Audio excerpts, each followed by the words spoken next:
गुरुभ्यः ओम शांति शांति शांति. ಎಚ್ಚರದ ದೃಷ್ಟಿಯಲ್ಲಿರುವ ದೋಷವು ಯಾವುದು ಅಂತ ಈಗ ಹೇಳುವುದಕ್ಕೆ ಹೊರಟಿದ್ದಾರೆ. ಎಚ್ಚರದ ಪರವಾಗಿ ಎಚ್ಚರವೇ ಹೆಚ್ಚಿನದು ಅಂತ ಜನರಿಗೆ ಅನಿಸಿದೆಯಲ್ಲ, ಅದನ್ನು ಹೇಳಿದರು. ಆದರೆ ಈಗ ವಿಚಾರ ಮಾಡುವಾಗ ಎಚ್ಚರದಲ್ಲಿಯೇ ನಾವು ತತ್ವವನ್ನು ತಿಳಿಯಬೇಕಾಗಿರುವುದು ನಿಜ. ಎಚ್ಚರದಲ್ಲಿಯೇ ನಮಗೆ ಸಂಶಯ ಬಂದಿರುವುದು ನಿಜ. ಇದರಿಂದ ಎಚ್ಚರಕ್ಕೆ ನಾವು ಕಟ್ಟು ಬಿದ್ದವರು ಅಂತ ವಿಚಾರ ಮಾಡಬೇಕೆ, ಅಥವಾ ಮೂರವಸ್ಥೆಗಳು ನಮಗೆ ಸಂಬಂಧವಿದೆ ಅನ್ನುವುದನ್ನು ನೋಡಿಕೊಂಡು ವಿಚಾರ ಮಾಡಬೇಕೆ? ನಿಜವಾಗಿ ನೋಡಿದರೆ ಎಚ್ಚರವಾಗಲಿ, ಕನಸಾಗಲಿ, ನಿದ್ರೆಯಾಗಲಿ ಇವಕ್ಕೆ ಕಟ್ಟು ಬಿದ್ದಿಲ್ಲ. ನಾವು ನೋಡುವಾಗ ಸರಿಯಾಗಿ ಅನುಭವಕ್ಕೆ ಅನುಸರಿಸಿ ನೋಡುವುದಿಲ್ಲ. ಎಚ್ಚರಕ್ಕೆ ಬಂದಾಗ ಬುದ್ಧಿಗೆ ಹೇಗನಿಸುತ್ತದೆಯೋ ಹಾಗೆ ನೋಡ್ತಾ ಇದ್ದೇವೆ. ಬುದ್ಧಿ ಏನು ಹೇಳುತ್ತಿದೆ ಅಂದ್ರೆ, ಇಷ್ಟೊತ್ತನಕ ನಿದ್ರಾಗಿದ್ದೆ, ಕನಸು ಕಂಡು ಈಗ ಎಚ್ಚರಕ್ಕೆ ಬಂದೇನಿ ಅಂತ ಹೇಳ್ತೇನೆ. ಮನುಷ್ಯನು ಅಂಗಡಿಗೆ ಮನೆಗೆ ಹೊಲಕ್ಕೆ ಮನೆಗೆ ಓಡಾಡ್ತಾ ಇದ್ದಾನಲ್ಲ, ಹಾಗೆ ಇಲ್ಲಿ ಆತ್ಮನು ನಿದ್ರೆಯಾಗಿದ್ದ, ಎಚ್ಚರವನ್ನು ಅನುಭವಿಸಿ ಈಗ ಎಚ್ಚರಕ್ಕೆ, ಕನಸನ್ನು ಅನುಭವಿಸಿ ಎಚ್ಚರಕ್ಕೆ ಬಂದಾನ ಅಂತ ಅವನನ್ನೇ ಓಡಾಡಿಸ್ತಾ ಇದೆ ಬುದ್ಧಿ. ನಿಜ ಸ್ಥಿತಿ ಹೇಗಿದೆ? ಆತ್ಮನು ಓಡಾಡುತ್ತಾನೆಯೇ? ಇಲ್ಲ, ಅವನು ಇರುವಂತೆಯೇ ಇರುತ್ತಾನೆ. ಎಚ್ಚರ ಬಂತು, ಹೋಯ್ತು. ನಿದ್ರೆ ಬಂತು, ಹೋಯ್ತು. ಕನಸು ಬಂತು, ಹೋಯ್ತು. ಹೀಗೆ ಅನುಭವದಲ್ಲಿ ಇದ್ದುಕೊಂಡಿವೆ. ಹಾಗೆ ನೋಡುವುದರ ಬದಲು ನಾವೇ ಇಷ್ಟೊತ್ತನಕ ನಿದ್ರೆಯಾಗಿದ್ದೆ, ಈಗ ಕನಸು ಕಂಡು ಎಚ್ಚರಕ್ಕೆ ಬಂದೇನೆ, ಈ ಕಲ್ಪನೆ ಮಾಡಿಕೊಳ್ತಾ ಇದ್ದೇವೆ. ಈ ಕಲ್ಪನೆ ಬುದ್ಧಿಯಲ್ಲಿ ಆಗುವ ಕಲ್ಪನೆ, ಅನುಭವದಲ್ಲಿ ಹೀಗಿಲ್ಲ. ಮತ್ತೇನು? ಅನುಭವಕ್ಕನುಸರಿಸಿ ನೋಡಿದರೆ ಇಷ್ಟೊತ್ತನಕ ಎಚ್ಚರ ಇರಲಿಲ್ಲ, ಈಗ ಎಚ್ಚರ ಬಂದೈತೆ. ನಿದ್ರೆ ಇರುವಾಗ ಕನಸು ಇರಲಿಲ್ಲ, ಎಚ್ಚರ ಇರುವಾಗ ನಿದ್ರೆ ಇರಲಿಲ್ಲ. ಹಾಗಾದರೆ ಇವು ಮೂರು ತೋರ್ತವ, ಮರ್ಯಾದ ತೋರ್ತವ, ಮರ್ಯಾದ. ಹೀಗೆ ನೋಡಿದರೆ ನಾವು ಓಡಾಡುವುದು ಕಟ್ಟಾಗ್ತದೆ. ಬುದ್ಧಿ ಏನು ಹೇಳುತ್ತದೆಯೋ ಅದಕ್ಕೆ ಅನುಸರಿಸಿ ನೋಡಿದರೆ ತತ್ವ ಗೊತ್ತಾಗುವುದಿಲ್ಲ. ಈಗ ಎಚ್ಚರವು ಇದೆ, ಆಗ ಎಚ್ಚರವು ಇರಲಿಲ್ಲ, ನಿದ್ರೆ ಇತ್ತು, ಕನಸು ತೋರಿ ಹೋಯ್ತು, ಎಚ್ಚರ ಬಂದಿದೆ. ಹೀಗೆ ನೋಡಬೇಕು. ಹೀಗೆ ನೋಡಿದರೆ ಅವಸ್ಥೆಗಳು ತೋರುತ್ತಿವೆ, ಮರೆಯಾಗುತ್ತಿವೆ, ಇಲ್ಲದಂತೆ ಆಗುತ್ತಿವೆ. ನಾವು ಇಲ್ಲದಂತೆ ಆಗುತ್ತೇವೆಯೇ? ನಾವೇ ಇಲ್ಲದಂತೆ ಆಗಬೇಕಾದ್ರೆ ಹೇಗಾದ್ರೆ ಆಗ್ತೀವಿ? ಎಚ್ಚರ ಹೋದ್ರೆ, ಎಚ್ಚರದಲ್ಲಿ ಕಟ್ಟು ಬಿದ್ದಿದ್ರೆ, ಎಚ್ಚರ ಇಲ್ಲದಂತಾದ್ರೆ ನಾವು ಇಲ್ಲದಂಗೆ ಆಗ್ತೀವಿ. ಕನಸಿಗೆ ಕಟ್ಟು ಬಿದ್ದಿದ್ರೆ ಕನಸು ಇಲ್ಲದಂತೆ ಆದ್ರೆ ನಾವು ಇಲ್ಲದಂತೆ ಆಗ್ತೀವಿ. ನಿದ್ರೆಗೆ ಕಟ್ಟು ಬಿದ್ದಿದ್ರೆ ನಿದ್ರೆ ಇಲ್ಲದಂತೆ ಆದ್ರೆ ನಾವು ಇಲ್ಲದಂತೆ ಆಗ್ತೀವಿ. ಆದರೆ ಅನುಭವದಲ್ಲಿ ಹಾಗಿದೆಯೇ? ಒಂದು ಪಕ್ಷದಲ್ಲಿ ಆ ಅವಸ್ಥೆಗೆ ಕಟ್ಟು ಬಿದ್ದಿದ್ರೆ ಅವು ಇಲ್ಲದಂತೆ ಆದಾಗ ನಾವು ಇಲ್ಲದಂತೆ ಆಗಿದ್ರೆ, ಇದು ಇರುವಾಗ ಇದು ಇರುವುದಿಲ್ಲ ಅಂತ ಯಾರು ತಿಳ್ಕೊಳ್ಳುವುದಕ್ಕೆ ಸಾಧ್ಯವಾಗುತ್ತಿತ್ತು? ಆಗುತ್ತಿರಲಿಲ್ಲ. ಮತ್ತೆ ಈಗ ಗೊತ್ತಾಗಿದೆಯೋ ಇಲ್ಲವೋ? ಗೊತ್ತಾಗಿದೆ. ಹಾಗಾದರೆ ನಾವು ಇಲ್ಲದಂತೆ ಆಗುತ್ತೇವೆಯೇ? ಹಾಗಾದರೆ ನಾವ್ಯಾಕೆ ಅವಸ್ಥೆ ಕೂಡ ಓಡಾಡಬೇಕು? ಅನುಭವಕ್ಕನುಸರಿಸಿ ನೋಡುವುದಕ್ಕೆ ಬಂತು ಅಂದ್ರೆ ಅವಸ್ಥೆಗಳು ಬರ್ಲಿ ಹೋಗ್ಲಿ, ತೋರ್ಲಿ ಮರೆಯಾಗಲಿ,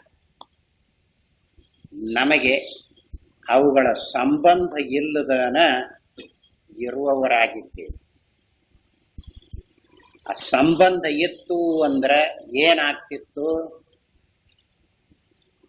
ಮೊನ್ನೆ ಹೇಳ್ತಲ್ಲ, ಕರ್ಪೂರವು ಆದರೂ ಕರ್ಪೂರದ ವಾಸನೆ ಉಳ್ಕೊಂಡಿರ್ತೈತಲ್ಲ, ಹಾಗೆ ಎಚ್ಚರ ಇಲ್ಲದಂತೆ ಆದಾಗ ಎಚ್ಚರ ವಾಸನೆ ಸಹಿತ ನಿದ್ರೆ ಇರಬೇಕು ಅಥವಾ ಕನಸಿರಬೇಕು. ಹಾಗಿರುತ್ತಿದೆಯೇ? ಇರುವುದಿಲ್ಲ. ಆಗುವ ರೀತಿಯನ್ನು ನೋಡಬೇಕು. ವಿಚಾರದ ಕ್ರಮ ಶಾಸ್ತ್ರದಲ್ಲಿ ಎಚ್ಚರ, ಕನಸು, ನಿದ್ರೆ ಹೀಗೆ ವಿಚಾರ ಮಾಡ್ತಾರೆ. ಆಗುವ ಕ್ರಮ ಎಚ್ಚರ, ನಿದ್ರೆ, ಕನಸು ಅಥವಾ ಎಚ್ಚರ. ಕೆಲವು ಸಾರಿ ನಿದ್ರೆಯಿಂದಲೇ ಎಚ್ಚರವಾಗಬಹುದು, ಕೆಲವು ಸಾರಿ ಕನಸು ಕಂಡು ಎಚ್ಚರವಾಗಬಹುದು. ಹೀಗಿದೆ. ಆದ್ದರಿಂದ ಈ ಅವಸ್ಥೆಗಳ ಕೂಡ ನಾವ್ಯಾಕೆ ಓಡಾಡಬೇಕು? ಹಾಗೆ ಓಡಾಡದೆ ಇರುವಂತೆ ನೋಡಿಕೊಳ್ಳಬೇಕು. ಇರುವಂತೆ ನೋಡುವುದಕ್ಕೆ ಬಂತು ಅಂದ್ರೆ ಯಾವ ಅವಸ್ಥೆಗೆ ಕಟ್ಟು ಬೀಳ್ತೀವಿ ನಾವು? ಎಲ್ಲ. ಅದಕ್ಕಾಗಿಯೇ ಅನುಭವಕ್ಕೆ ಅನುಸರಿಸಿ ನೋಡಿಕೊಳ್ಳಬೇಕು ಅಂತ ಹೇಳಿರುವುದು. ಅದು ಗೊತ್ತಾಗದೆ ಇರುವಾಗ ಈ ಬುದ್ಧಿ ನಡಕ ಬರ್ತೈತಿ. ಈ ಬುದ್ಧಿ ಬಂದು ಹೀಗಲ್ಲವೇ ಅಂತ ಹೇಳ್ತೈತಿ. ಅದನ್ನೇ ಇಟ್ಟುಕೊಳ್ತಾ ಇದ್ದೇವೆ. ತತ್ವಕ್ಕೆ ಓಡಿ ಹೋಗಿರ್ತದೆ. ತತ್ವ ಇರುವಂತೆ ಗೊತ್ತಾಗುವುದಿಲ್ಲ.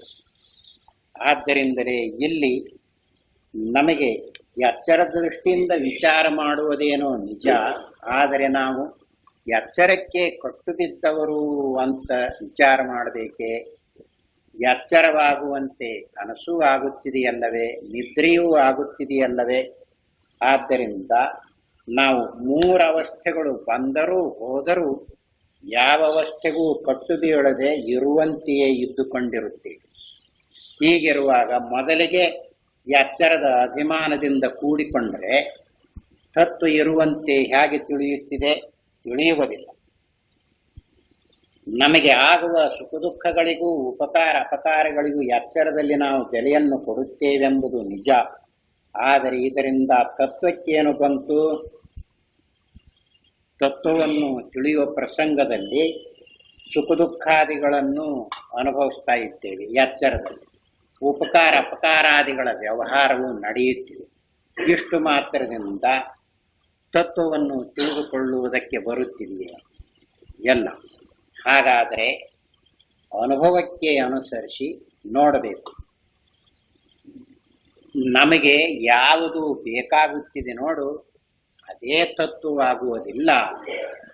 ತತ್ವವೆಂದರೆ ಯಾವುದು ಹೇಗಿರುತ್ತದೆಯೋ ಅದಕ್ಕೆ ಅನುಸರಿಸಿ ತಿಳಿಯಬೇಕು.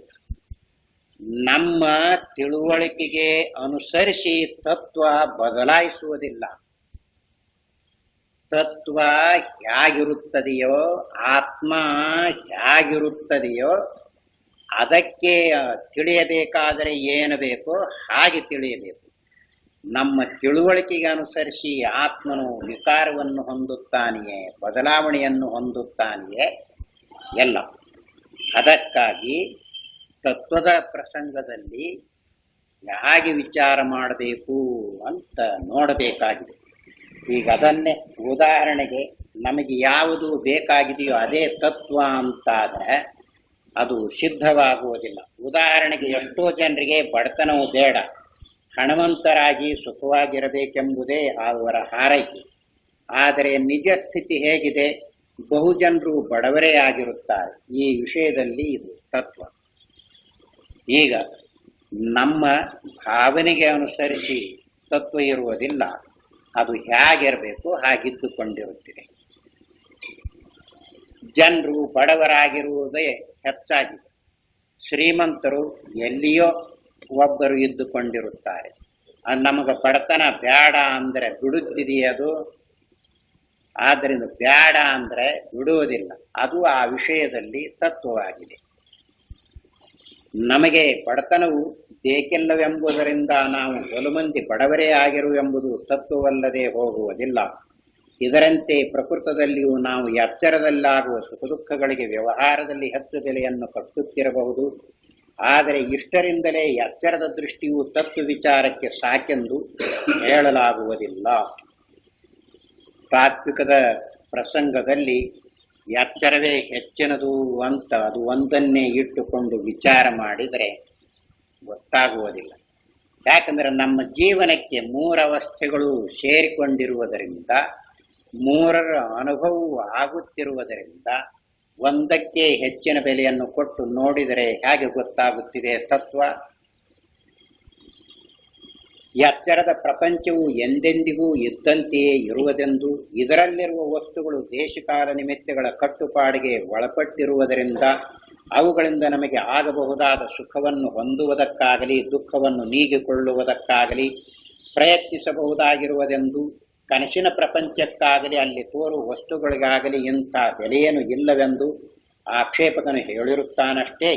ಈ ಅಭಿಪ್ರಾಯವು ಎಚ್ಚರದ ಅಭಿಮಾನದಿಂದಲೇ ಉಂಟಾಗಿರುವುದೆಂಬುದನ್ನು ನಾವು ಮೊದಲು ನೆನಪಿಡಬೇಕು. ಏಕೆಂದರೆ ಎಚ್ಚರವಾಗಿರುವಾಗ ಎಚ್ಚರದ ಪ್ರಪಂಚದಲ್ಲಿ ನಮಗೆ ಅದೊಂದೇ ಬೆಲೆಯುಳ್ಳದ್ದೆಂಬ ಅಭಿಮಾನವಿರುವಂತೆ, ಕನಸಿನ ಕಾಲದಲ್ಲಿ ಕನಸಿನ ಪ್ರಪಂಚದಲ್ಲಿಯೂ ಅಂಥ ಅಭಿಮಾನವಿದ್ದೇ ಇರುತ್ತಿದೆ.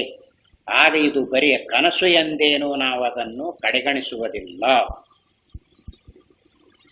ಅನುಭವದಲ್ಲಿ ಹೇಗಿರುತ್ತದೆಯೋ ಹಾಗೆ ನೋಡುವುದನ್ನು ಬಿಟ್ಟು ಎಚ್ಚರಕ್ಕೆ ಹೆಚ್ಚಿನ ಬೆಲೆಯನ್ನು ಕೊಟ್ಟು ಎಚ್ಚರದಲ್ಲಿ ಸುಖ ದುಃಖಾದಿಗಳು ಆಗುತ್ತಿವೆ, ಆ ಸುಖ ದುಃಖಾದಿಗಳನ್ನು ನಾವು ಬರಮಾಡಿಕೊಳ್ಳುವುದಕ್ಕೆ, ನಿವೃತ್ತಿ ಮಾಡಿಕೊಳ್ಳುವುದಕ್ಕೆ ಏನೇನೋ ಉಪಾಯವನ್ನು ಮಾಡಿದರೆ ನಮಗೆ ಅನುಕೂಲವಾಗುತ್ತಿದೆಯಲ್ಲವೇ ಅಂತ ಎಚ್ಚರದ ಅಭಿಮಾನದಿಂದ ಹೇಳ್ತಾ ಇದ್ದಾನೆ. ದೇಶ ಕಾಲ ನಿಮಿತ್ತಗಳಿಗೆ ಒಳಪಟ್ಟು ಎಚ್ಚರದ ಪ್ರಪಂಚವು ಇದ್ದುಕೊಂಡಿರುತ್ತಿದೆ, ಕನಸಿನಲ್ಲಿ ಹಾಗಿಲ್ಲವಲ್ಲ ಅಂತ ಕೇಳ್ತಾ ಇರುವುದು. ಕನಸಾದಾಗ ಯಾರಿಗಾದರೂ ಕನಸು ಅಂತ ಅನಿಸುತ್ತಿದೆಯೇ? ಎಲ್ಲ. ಅಲ್ಲಿ ತೋರಿಕೊಂಡ ಸುಖ ದುಃಖಾದಿಗಳು ಈಗ ತೋರಿಕೊಳ್ಳಕತ್ತೆವು, ಇದೇನು ಕನಸು, ಇದರಲ್ಲಿ ತೋರಿಕೊಂಡ ಸುಖ ದುಃಖಾದಿಗಳಿಗೆ ಯಾವ ಬೆಲೆ ಇದೆ ಅಂತ ಅನಿಸ್ತೈತೆ. ಆಗ ಅಲ್ಲಿ ತೋರಿಕೊಳ್ಳುವ ಪ್ರಪಂಚವು ಎಚ್ಚರದಲ್ಲಿ ತೋರುವ ಪ್ರಪಂಚಕ್ಕಿಂತ ಯಾವ ರೀತಿಯಲ್ಲಿಯೂ ಕಡಿಮೆ ಆಗಿರುವುದಿಲ್ಲ. ಈ ಪ್ರಪಂಚ ತೋರುವಾಗ ಎಂದೆಂದಿಗೂ ಹೀಗೆ ಇರುತ್ತಿದೆ ಅಂತ ಎಚ್ಚರದಲ್ಲಿ ಅನಿಸಿರುವಂತೆ, ಆ ಅವಸ್ಥೆಯು ಅಂದರೆ ಕನಸಿನ ಅವಸ್ಥೆಯು ತೋರಿಕೊಳ್ಳುವಾಗ ಅದು ಎಚ್ಚರದಂತೆಯೇ ತೋರಿಕೊಂಡು ಎಂದೆಂದಿಗೂ ಈ ಪ್ರಪಂಚವು ಹೀಗೆ ಇರುತ್ತಿದೆ ಅಂತ ಅಲ್ಲಿಯೂ ಅನಿಸುತ್ತಿದೆ. ಅಲ್ಲಿ ದುಃಖ ಬಂದರೆ ಇದು ಹೇಗೆ ನಿವೃತ್ತಿ ಮಾಡಿಕೊಳ್ಳಬೇಕು ಅಂತ ಅಲ್ಲಿ ಉಪಾಯವನ್ನು ಮಾಡ್ತಾ ಇದ್ದಾನೆ. ಸುಖ ಬರಬೇಕಾದರೆ ಯಾವುದನ್ನು ಮಾಡಿದರೆ ಬರಬೇಕು ಅಂಥ ಉಪಾಯವನ್ನು, ಅಂಥ ಸಾಧನಗಳನ್ನು ಅಲ್ಲಿಯೂ ಆ ಅವಸ್ಥೆಯಲ್ಲಿಯೂ ಸಹಿತ ಮಾಡ್ತಾ ಇದ್ದಾನೆ. ಅದು ಆ ಅವಸ್ಥೆಯು ಇರುವಾಗ ಇದು ಕನಸು ಅಂತ ಅನಿಸುತ್ತಿದೆಯೇ?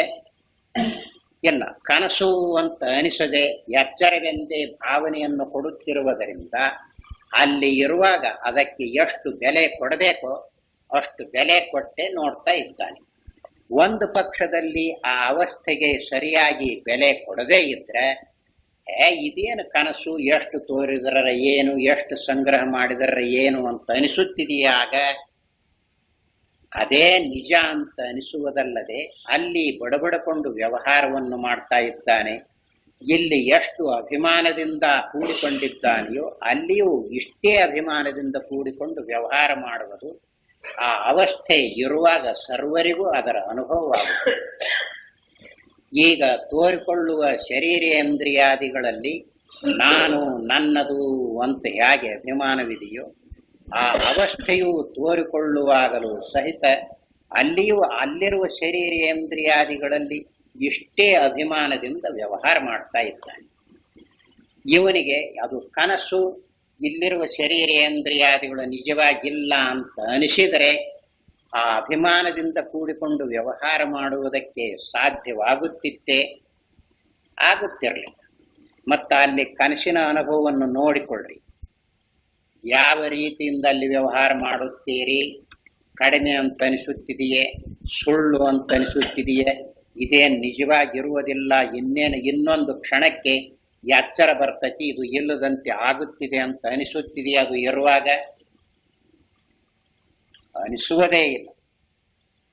ಅಷ್ಟೇ ಅಲ್ಲ, ಇದಕ್ಕಿಂತಲೂ ಬೇರೆಯಾದ ಇನ್ನೊಂದು ಎಚ್ಚರವೇ ಇಲ್ಲ ಅನುಭವವನ್ನು ಕೊಡ್ತದೆ.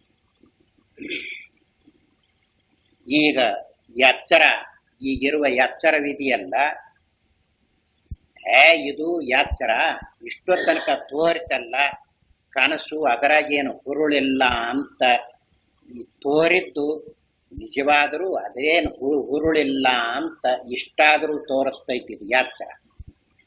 ಅದು ಇದಕ್ಕಿಂತಲೂ ಬೇರೆಯಾದ ಎಚ್ಚರ ಅನ್ನುವ ಸುದ್ದಿಯೇ ಇಲ್ಲ ಅಂತ ತೋರಿಸ್ತದೆ.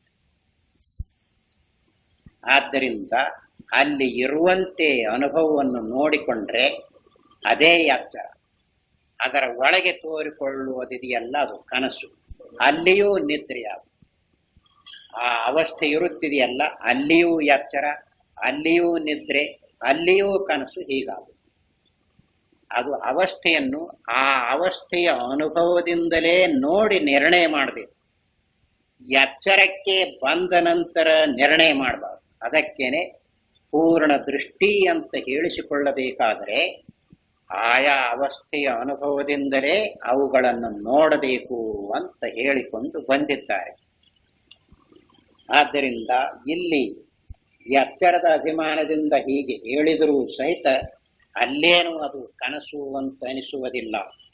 ಅದು ಸರಿಯಾಗಿ ಎಚ್ಚರವೆಂದೇ ತೋರಿಕೊಳ್ಳುತ್ತಿದೆ. ಅಲ್ಲಿ ಇರುವಾಗ ಕ್ಷಣಕ್ಕೊಂದೊಂದು ಕನಸಾಗ್ತೈತಿ ಅಂತ ಅನಿಸಿತ್ತು ಅಂದ್ರೆ ಅಲ್ಲಿ ವ್ಯವಹಾರವನ್ನು ಹೇಗೆ ಮಾಡುವುದಕ್ಕೆ ಒಪ್ತಾ ಇದ್ದ?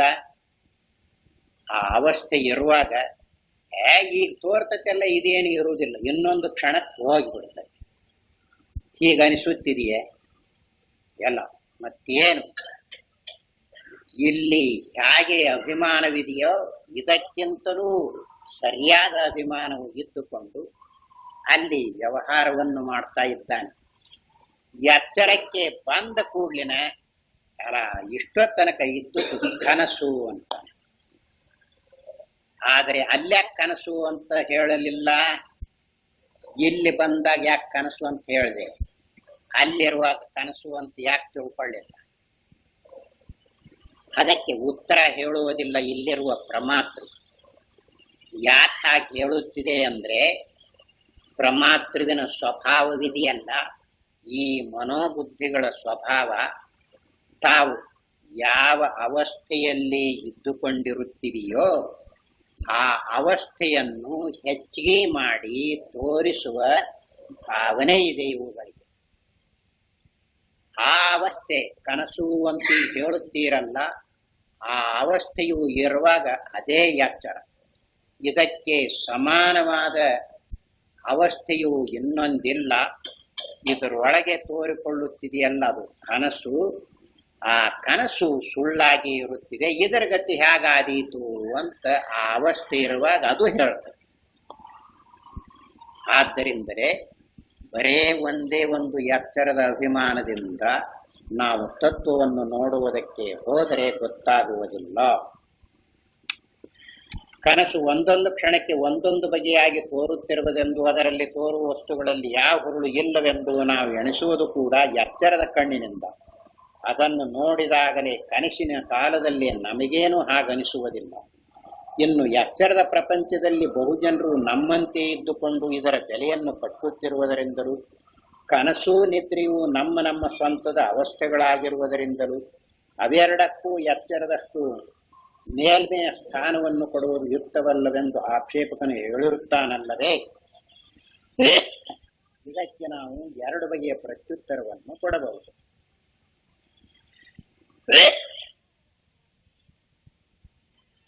ಕನಸು ನಿದ್ರೆ ಇವುಗಳಿಗೆ ಎಚ್ಚರದ ದೃಷ್ಟಿಯಿಂದ ನೋಡುವಾಗ ಅವಕ್ಕೆ ಹೆಚ್ಚಿನ ಬೆಲೆಯನ್ನು ಕೊಡುವುದಿಲ್ಲವಲ್ಲ.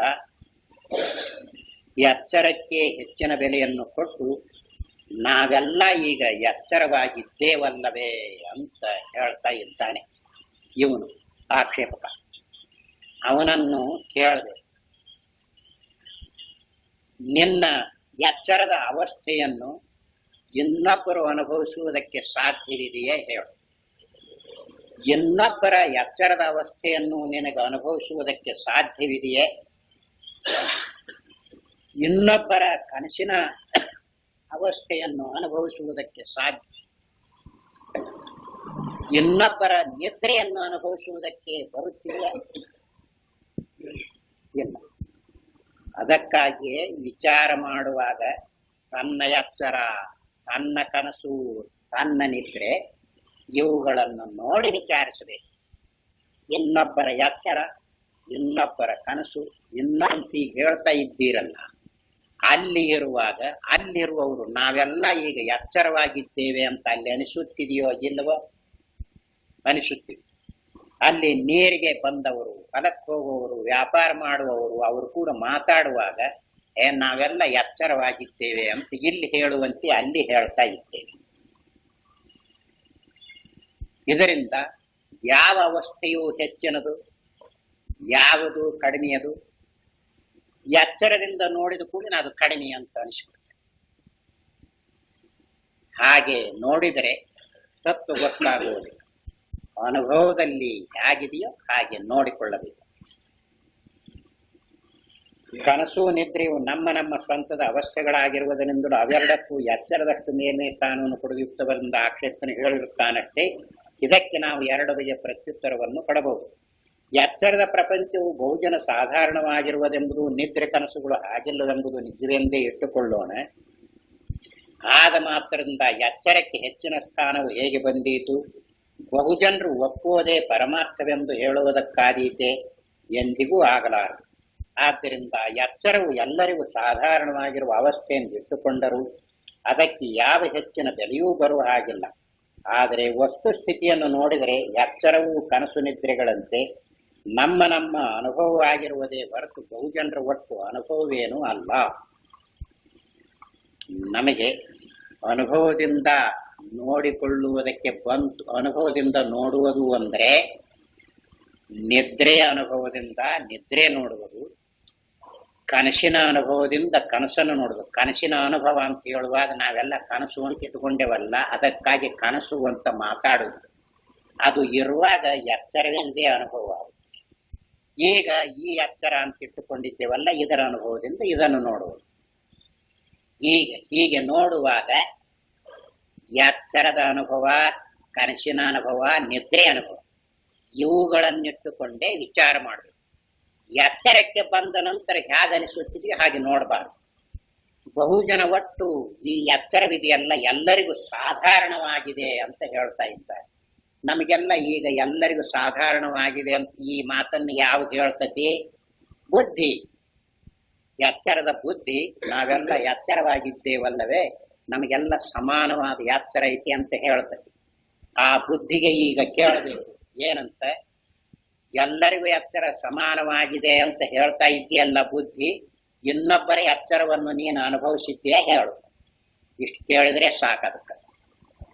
ಅವಾಗ ಏನ್ ಮಾಡುತ್ತೆ, ಇದು ತಪ್ಪು ಅಂತ ಯಾವುದರಿಂದ ಗೊತ್ತಾಗುತ್ತಿದೆ ಹೀಗೆ ಹೇಳುವುದು? ಅನುಭವ ಐತಿ ಇಂದ. ಯಾಕೆ? ಇನ್ನೊಬ್ಬರ ಎತ್ತರವನ್ನು ಅನುಭವಿಸುವುದಕ್ಕೆ ಬರುವುದಿಲ್ಲ, ಇನ್ನೊಬ್ಬರ ಕನಸನ್ನು ಅನುಭವಿಸುವುದಕ್ಕೆ ಬರುವುದಿಲ್ಲ, ಇನ್ನೊಬ್ಬರ ನಿದ್ರೆಯನ್ನು ಅನುಭವಿಸುವುದಕ್ಕೆ ಬರುವುದಿಲ್ಲ ಅಂತ ಅನುಭವ ಐತಿ. ಆ ಅನುಭವದಿಂದ ನೋಡಿಕೊಂಡ ಅಂದ್ರೆ ಈ ಬುದ್ಧಿ ಮಾತು ನಿಂತು ಹೋಗುದು. ಆದ್ದರಿಂದಲೇ ತತ್ವದ ವಿಚಾರದಲ್ಲಿ ಈ ಮನೋಬುದ್ಧಿಗಳನ್ನು ಉಪಯೋಗಿಸಬಾರದು ಅಂತ ಹೇಳಿ, ನಮಗ ಗೊತ್ತಾಗದೆ ಇರುವಾಗ ಅಲ್ಲಿ ವಿಚಾರ ಮಾಡಬೇಕಾದ್ರೆ ಬುದ್ಧಿ ಬಿಟ್ರೆ ಹೇಗೆ ವಿಚಾರ ಮಾಡಕ್ ಬರ್ತೈತಿ? ಈಗ ಅನಿಸ್ತೈತಿ. ಬುದ್ಧಿ ಬಿಟ್ರೆ ವಿಚಾರ ಮಾಡಕ್ ಬರುವುದಿಲ್ಲ. ಸರಿ, ಈ ಬುದ್ಧಿ ನಿದ್ರೆ ನೋಡೈತೆ, ಈ ಬುದ್ಧಿ ಕನಸನ್ನು ನೋಡೈತೆ, ಏನು ವಿಚಾರ ಮಾಡ್ತೈತಿ? ಆದ್ರೆ ಇದರಲ್ಲಿ ಒಂದು ತೊಡಕು ಏನೈತಿ ಅಂದ್ರೆ, ಈಗ ನಮಗ ಅನುಭವ ಆಗೈತಲ್ಲ, ಎಚ್ಚರವು ನಮಗೆ ಅನುಭವ ಆಗಿದೆ, ಕನಸು ನಮಗೆ ಅನುಭವ ಆಗಿದೆ. ಇನ್ನೊಬ್ಬ ಕನಸನ್ನು ಅನುಭವಿಸುವುದಕ್ಕೆ ಬರುವುದಿಲ್ಲ, ಇನ್ನೊಬ್ಬರ ನಿದ್ರೆಯನ್ನು ಅನುಭವಿಸುವುದಕ್ಕೆ ಬರುವುದಿಲ್ಲ. ನಮ್ಮ ನಿದ್ರೆ ಅನುಭವ ನಮಗೆ ಈಗ ಗೊತ್ತಾಗಿದೆಯಲ್ಲ.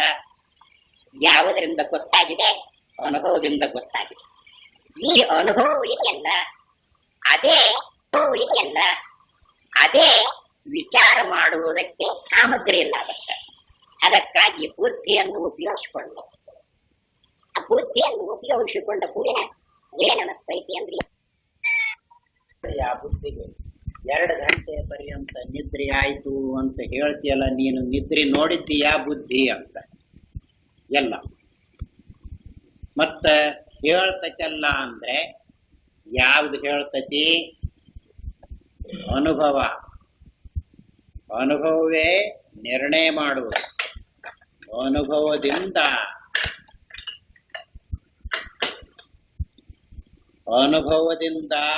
ಅನುಭವವನ್ನು ನಿರ್ಣಯ ಮಾಡ್ತೇವಿ.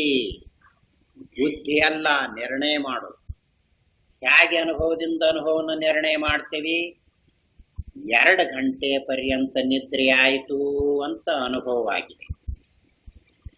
ನಂತರ ನಿದ್ರೆ ಹತ್ತಲಿಲ್ಲ ಅಂತ ಹೇಳುವುದು ಅನುಭವ. ಯಾಕೆಂದ್ರೆ ನಿದ್ರೆ ವಿಷಯ ಅನುಭವಕ್ಕೆ ಗೊತ್ತೇ ಹೊರತು ಬುದ್ಧಿಗೆ ಗೊತ್ತೇ ಎಂದೂ ನೋಡ್ಲೇ ಇಲ್ಲ. ಎಂದೂ ನಿದ್ರೆಯನ್ನು ನೋಡದೇ ಇರುವುದು. ನಿದ್ರೆ ಹತ್ತಲಿಲ್ಲ, ಹತ್ತೈತಿ ಅನ್ನುವ ಅಧಿಕಾರವಾದಕ್ಕಿದೆಯೇ? ಎಲ್ಲ ಅವು ಹೇಗಾಗಿದೆ ಅಂದ್ರೆ, ಈ ಅನುಭವದ ಬಾಯಿಗೆ ಈ ಬುದ್ಧಿಯು ಬೇಕಾಗಿದೆ.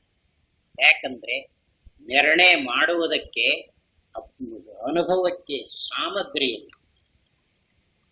ಇದನ್ನು ಬಿಟ್ರೆ ಬೇರೆ ಮಾಡುವುದಕ್ಕೆ ಬರುವುದಿಲ್ಲವಾದ್ದರಿಂದ ಈ ಬುದ್ಧಿಯನ್ನು ಉಪಯೋಗಿಸುವುದರಿಂದ ಇದಕ್ಕ ದಿಮಾಕ್ ಬಂದ್ಬಿಡ್ತೈತಿ. ನನ್ನ ಬಿಟ್ರೆ ಏನ್ ನಡುತ್ತೈತಿ ಅಂತ. ಅವು ಹೇಗಿದೆ ಅಂದ್ರೆ, ಒಬ್ಬ ಸಾಹುಕಾರನಲ್ಲಿ ಆಳು ಯಾವುದು ಏನು ಆಶ್ರಯವಿಲ್ಲದೇನೆ ಬಂದು ನಿಂತುಕೊಂಡ. ಅಪ್ಪ ಇರು, ನಮಗೂ ದುಡಿಯೋವರಿಲ್ಲ, ನಿನಗೂ ಅನುಕೂಲ ಆಯ್ತು ನಮಗೂ ಅನುಕೂಲ ಆಯ್ತು ಅಂತ ಬಿಟ್ಟುಕೊಂಡು ಕೆಲವು ದಿವಸ ಆದ ನಂತರ ಇವನು ಏನ್ ತಿಳ್ಕೊಂಡ ಅಂದ್ರೆ, ನನ್ನ ಬಿಟ್ರ ಇವರ ಮನೆಯಲ್ಲಿ ಕೆಲಸ ಮಾಡುವವರೇ ಇಲ್ಲ ಅಂದ ಬಳಿಕ ನನ್ನಿಂದಲೇ ಇವರ ಮನೆತನ ನಡೀತೈತಿ ಅಂತ ಕಲ್ಪನೆ ಬಂದು ನನ್ನಿಂದಲೇ ಇದೆಲ್ಲ ನಡೆದಿರುವುದು, ಆದ್ದರಿಂದ ನೀವು ಬದುಕೊಂಡಿರ್ಬೇಕಾದ್ರೆ ನನ್ನಿಂದಲೇ ಬದುಕೊಂಡಿದ್ದೀರಿ ಅಂತ ಹೇಳಿದ. ಅವಾಗ ಸಾಹುಕಾರನಿಗೆ ಗೊತ್ತಾಯ್ತು, ಇನ್ನು ಮೇಲೆ ಇವನನ್ನು ಇಟ್ಟುಕೊಂಡ್ರೆ ನಮಗ ಅಪಾಯ ಮಾಡ್ತಾ ಇದ್ದಾನೆ, ಇವನ್ನ ಹೊರಗೆ ಹಾಕ್ಬೇಕು ಅಂತ ತಿಳ್ಕೊಂಡು, ಏನಪ್ಪಾ ನೀನು ಊರಿಂದ ಬಂದು ಬಹಳ ದಿವಸ ಆಯ್ತು, ಈಗ ಕೆಲವು ದಿವಸ ನಿನ್ನ ಊರಿಗೆ ಹೋಗಿ ಸುಖವಾಗಿ ಇದ್ದು ಬಾ, ಆ ನಂತರ ಮತ್ತ ನಮ್ಮ ಮನೆಯಲ್ಲಿಯೇ ಇರಿ ಅಂತ ಹೇಳಿದ್ರು. ಆಗಲಿ ಅಂತ ಒಪ್ಪಿಕೊಂಡು ಊರಿಗೆ ಹೋದ. ಅಷ್ಟರೊಳಗಾಗಿ ಇವರು ಮತ್ತೊಂದು ಆಳ್ ತಂದಿಟ್ಕೊಂಡಿತ್ತು. ಬಂದ, ಏನಪ್ಪಾ ನಾವು ನೀನು ಊರಿಗೆ ಹೋಗಿದ್ದೆಲ್ಲ ಮತ್ತೊಬ್ಬನನ್ನು ತಂದಿಟ್ಕೊಂಡಿವಿ, ಈಗ ನಿನ್ನ ಉಪಯೋಗವಿಲ್ಲ, ಹೋಗ್ಬಿಡು ಅಂತ ಹೇಳಿ. ಆವಾಗ ಅವನ ಗತಿ ಏನಾಯ್ತು? ಆಶ್ರಯವೇ ಇಲ್ಲದಂತೆ ಆಯ್ತು. ಮೊದಲಿಗೇನ್ ಹೇಳ್ತಿತ್ತು? ನನ್ನಿಂದಲೇ ಇವರ ಜೀವನ ಅಂತ ಹೇಳ್ತಿದ್ದ ಅವನು. ಹಾಗೆ ಈ ಬುದ್ಧಿ ಐತಲ್ಲ, ನನ್ನಿಂದಲೇ ಈ ಅನುಭವಕ್ಕೆ ಬೆಲೆ ಅಂತ ಹೀಗೆ ಹೇಳ್ತಾರೆ. ಈ ಬುದ್ಧಿಗೆ ಎರವು ಬರಬೇಕಾದ್ರೆ ಇರಬೇಕಾದ್ರೆ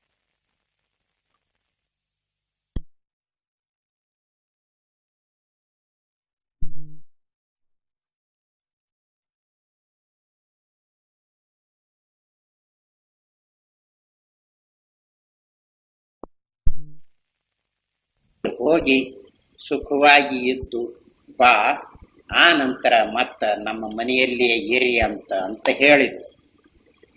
ಆಗಲಿ ಅಂತ ಒಪ್ಪಿಕೊಂಡು ಊರಿಗೆ ಹೋದ. ಅಷ್ಟರೊಳಗಾಗಿ ಇವರು ಮತ್ತೊಂದು ಆಳ್ ತಂದಿಟ್ಕೊಂಡಿದ್ರು. ಬಂದ, ಏನಪ್ಪಾ ನಾವು ನೀನು ಊರಿಗೆ ಹೋಗಿದ್ದೆಲ್ಲ ಮತ್ತೊಬ್ಬನನ್ನು ತಂದಿಟ್ಕೊಂಡಿವಿ, ಈಗ ನಿನ್ನ ಉಪಯೋಗವಿಲ್ಲ, ಹೋಗ್ಬಿಡು ಅಂತ ಹೇಳಿದ್ರು. ಆವಾಗ ಅವನ ಗತಿ ಏನಾಯ್ತು? ಆಶ್ರಯವೇ ಇಲ್ಲದಂತೆ ಆಯ್ತು. ಮೊದಲಿಗೇನ್ ಹೇಳ್ತಿತ್ತು? ನನ್ನಿಂದಲೇ ಇವರ ಜೀವನ ಅಂತ ಹೇಳ್ತಿದ್ದ ಅವನು. ಹಾಗೆ ಈ ಬುದ್ಧಿ ಐತಲ್ಲ, ನನ್ನಿಂದಲೇ ಈ ಅನುಭವಕ್ಕೆ ಬೆಲೆ ಅಂತ ಹೀಗೆ ಹೇಳ್ತದೆ. ಈ ಬುದ್ಧಿಗೆ ಎರವು ಬರಬೇಕಾದ್ರೆ ಇರಬೇಕಾದ್ರೆ ಅನುಭವವನ್ನು ಬಿಟ್ಟು ತಾನೇ ಸ್ವತಂತ್ರವಾಗಿ ವ್ಯವಹಾರ ಮಾಡಬಲ್ಲದೆ ಏನಿಲ್ಲ. ಸರಿಯಾಗಿ ನೋಡಿಕೊಂಡ್ರೆ ನಿದ್ರೆ ವಿಷಯವನ್ನು ಹೇಳ್ತಾ ಇದ್ದೀರಲ್ಲ, ಈ ಬುದ್ಧಿಗೇನು ಗೊತ್ತು? ನಿದ್ರೆ ಹತ್ತಿದ್ದು ಬಿಟ್ಟದ್ದು ಈ ಬುದ್ಧಿಗೆ ಗೊತ್ತಾಗುತ್ತಿದೆಯೇ? ಎಂದಾದರೂ ನಿದ್ರೆಯನ್ನು ಕಂಡಿದೆಯೇ ಬುದ್ಧಿ? ಎಲ್ಲ. ಹಾಗಾದ್ರೆ 2 ಗಂಟೆಯ ಪರ್ಯಂತ ನಿದ್ರೆ ಹತ್ತಿತ್ತು, ಆ ನಂತರ ನಿದ್ರೆ ಹತ್ತಲಿಲ್ಲ ಅನ್ನೋದು ಬುದ್ಧಿಯ ವ್ಯವಹಾರವೇ? ಮತ್ತೇನು? ಈ ಬುದ್ಧಿಯ ರೂಪದಿಂದ ಅನುಭವವೇ ಹೊರಪಡಿಸ್ತಾ ಇತ್ತು. ಆದ್ದರಿಂದ ಇದರಲ್ಲಿ ಎಷ್ಟನ್ನು ಉಪಯೋಗಿಸಿಕೊಳ್ಳಬೇಕು, ಯಾವುದನ್ನು ಉಪಯೋಗಿಸಿಕೊಳ್ಳಬಾರದು ಅನ್ನುವುದನ್ನು ಸರಿಯಾಗಿ ನೋಡಿಕೊಳ್ಳಬೇಕಾಗುತ್ತಿದೆ. ಇಲ್ಲದಿದ್ದರೆ ಎರಡೂ ಕಲಬೆರಕೆ ಮಾಡಿಕೊಂಡು ಬಿಡ್ತೀವಿ. ಈಗ ಒಬ್ಬರು ಶುದ್ಧ ರೂಪದಿಂದ ಮಾತಾಡುವವರಿದ್ದಾರಲ್ಲ, ಅವರು ಮದುವೆಯ ಸುದ್ದಿಯನ್ನು ತಮ್ಮ ಬೀಗರಿಗೆ ಹೇಳಿ ಕಳಿಸಿತು. ಇವನು ಆಳು ಹೋಗಿ ಹೇಳಿದ, ಈಗ ನಿಮ್ಮ ಬೀಗರು ಇಂಥ ದಿವಸ ಮದುವೆ ಇಟ್ಟಿದ್ದಾರೆ, ಆಗ ನೀವು ಬರಬೇಕು ಅಂತ ತಿಳಿಸಿದ್ದಾರೆ ಮತ್ತು ಇಂತಿಂಥ ಸಾಮಗ್ರಿಯನ್ನು ತಕ್ಕೊಂಡು ಬರುವುದಕ್ಕೆ ಹೇಳಿದ್ದಾರೆ ಅಂತ ಹೇಳ್ದ. ಆಗ ಅವರು ಇವನು ಹೇಳುವಾಗ ಅಪದ್ಧ ರೂಪದಿಂದ ಮಾತಾಡ್ತಾ ಇದ್ದಾರಲ್ಲ, ಅದನ್ನು ಅವರೇನು ಲೆಕ್ಕಕ್ಕೆ ಹಿಡಿದುಕೊಳ್ಳುವುದಿಲ್ಲ. ವಿಷಯ ಎಷ್ಟಿರ್ತತಿ ಅಷ್ಟು ಮಾತ್ರ ಗ್ರಹಿಸಿಕೊಳ್ತಾ ಇದ್ದಾರೆ. ಇವನ ಮಾತುಗಳಿವೆಯಲ್ಲ, ಇವನ ವಾಕ್ಯಗಳಿವೆಯಲ್ಲ, ಅವುಗಳನ್ನೇನು ಅವರು ಲೆಕ್ಕಕ್ಕೆ ತೆಗೆದುಕೊಳ್ಳುವುದಿಲ್ಲ. ಅದರಂತೆಯೇ ಇಲ್ಲಿ ಅನುಭವ ಯಾವುದಿದೆಯೋ ಅದನ್ನು ಮಾತ್ರ ನಾವು ಉಪಯೋಗಿಸಿಕೊಳ್ಳಬೇಕು. ಈ ಬುದ್ಧಿಯದೇನಾಯ್ತು ನೋಡಿ, ಅದನ್ನು ವಜಾ ಮಾಡಿಬಿಡ್ಬೇಕು. ಹಾಗಾದರೆ ಇರುವಂತೆ ತತ್ವ ನಮಗೆ ಗೊತ್ತಾಗ್ತಾ ಇದೆ. ಆದ್ದರಿಂದಲೇ ಇಲ್ಲಿ ಬುದ್ಧಿ ಕನಸಿಗೆ ನಿದ್ರೆಗೆ ಅಷ್ಟು ಬೆಲೆ ಇಲ್ಲ. ಯಾಕೆಂದ್ರೆ ಕನಸು ಸುಳ್ಳು, ನಿದ್ರೆಯಲ್ಲಿ ಏನು ಹುರುಳಿಲ್ಲ ಅಂತ ಈಗ ಹೇಳ್ತಾ ಇದೆ. ಅನುಭವ ಏನ್ ಹೇಳ್ತತಿ? ನಿದ್ರೆಯನ್ನು ಬಿಡುವುದಕ್ಕಾಗುವುದಿಲ್ಲ, ಕನಸು ಬ್ಯಾಡ್ ಅಂದ್ರೂ ಕೇಳುವುದಿಲ್ಲ. ಎಚ್ಚರದಂತೆಯೇ ಅಲ್ಲಿ ಅನುಭವವನ್ನು ಕೊಡುತ್ತಿದೆ, ಅನುಭವ ಹೇಳ್ತದೆ. ಆದ್ದರಿಂದ ಅನುಭವದಿಂದ ನಿರ್ಣಯ ಮಾಡುವಾಗ ಯಾವುದು ಬೇಕಾಗಿದೆಯೋ ಅದನ್ನು ಉಪಯೋಗಿಸಿಕೊಳ್ಳಬೇಕು. ಹೆಚ್ಚಿನದೇನಿದೆಯೋ ಅದನ್ನು ಕೈಬಿಟ್ಟು ಬಿಡಬೇಕು. ಆದ್ದರಿಂದಲೇ ಹೀಗೆ ನೋಡಿ ನಿರ್ಣಯ ಮಾಡಿದರೆ ಆಗ ಯಾವ ದೋಷವೂ ಇಲ್ಲದೆ ತತ್ವ ಗೊತ್ತಾಗುತ್ತಿದೆ. ಮತ್ತೊಬ್ಬನು ನಿದ್ರಿಸುವುದನ್ನಾಗಲಿ ಕನಸು ಕಾಣುತ್ತಿರುವುದನ್ನಾಗಲಿ ನಾವು ಹೇಗೆ ನೇರಾಗಿ ಅರಿಯಲಾರೆವೋ ಹಾಗೆಯೇ ಮತ್ತೊಬ್ಬರು ಎಚ್ಚರವಾಗಿರುವುದೆಂಬುದನ್ನು ನಾವು ನೇರಾಗಿ ಅರಿಯಲಾರೆವು. ನಮಗೆ ಹೇಗೆ ಅನುಭವವಾಗುತ್ತಿವೆಯೋ ಎಚ್ಚರ ಕನಸು ನಿದ್ರೆಗಳು, ಹಾಗೆ ಇನ್ನೊಬ್ಬರ ಎಚ್ಚರ, ಇನ್ನೊಬ್ಬರ ಕನಸು, ಇನ್ನೊಬ್ಬರ ನಿದ್ರೆ ನಮಗೆ ಅನುಭವವಾಗುವುದಿಲ್ಲ, ಅನುಭವಿಸುವುದಕ್ಕೆ ಬರುವುದಿಲ್ಲ. ವ್ಯವಹಾರ ಮಾಡುವುದೇನೋ ನಿಜ, ಆದರೆ ಹೇಗೆ ನಮ್ಮ ಅವಸ್ಥೆಗಳನ್ನು ನಾವು ನೇರಾಗಿ ಅನುಭವಿಸುತ್ತೇವೆಯೋ ಹಾಗೆ ಇನ್ನೊಬ್ಬರ ಅವಸ್ಥೆಗಳನ್ನು ಅನುಭವಿಸುವುದಕ್ಕೆ ಬರುವುದಿಲ್ಲ. ಆದ್ದರಿಂದ ಈ ಪ್ರಸಂಗದಲ್ಲಿ ಬುದ್ಧಿ ಹೇಳುವುದನ್ನು ಕೈಬಿಟ್ಟು ಅನುಭವದಲ್ಲಿ ಹೇಗಿದೆಯೋ ಹಾಗಿಟ್ಟುಕೊಂಡು ನೋಡಬೇಕು.